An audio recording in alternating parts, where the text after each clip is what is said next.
You may have heard of the famous phrase, "Love is a battlefield." Nobody took this to heart more than John Stickney, an 18-year-old powder man from Seattle during the late 70s.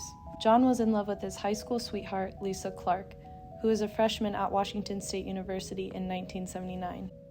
40 years ago, the campus looked similar to how it is today, full of student life and endless opportunities. This attracted Lisa to enroll, which meant she had to leave John behind in their hometown of Mercer Island. The change of environment was hard on the couple, especially being that they were nearly 300 miles apart. After all, Lisa was in a new chapter in her life, and experiencing Wazoo to the fullest was her top priority. So, she decided it was time to break off the 3-year relationship that was holding her back. From her dorm room in Streit-Perham Hall, Lisa phoned John to call it quits. John did not take this well. His relationship meant everything to him, and without it, he saw himself as nothing. So, he made a decision that would change the fate of his life and Perham Hall forever.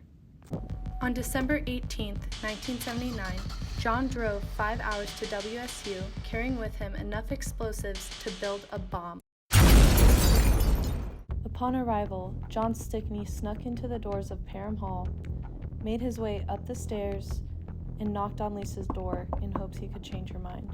In the doorway of 522, John pleaded for her love one last time, but Lisa stood her ground until the unstable John let her know that he had a bomb and was going to blow up the 5th floor.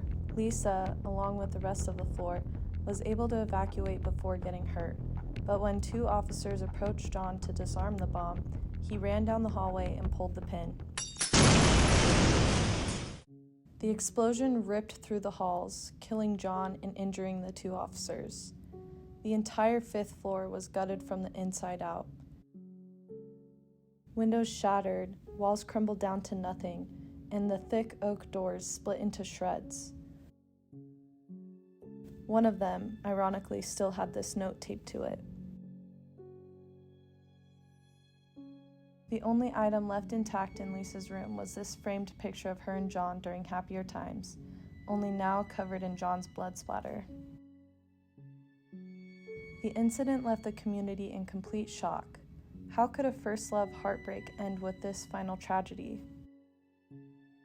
It took $100,000 to rebuild Perham's 5th floor, and the only physical remnants left from the tragedy are the new carpets and furniture that are different from the rest of the dorm. They serve as a reminder of the horrific events that took place nearly 40 years ago, and tell the painful story behind a last first love, one that was truly explosive.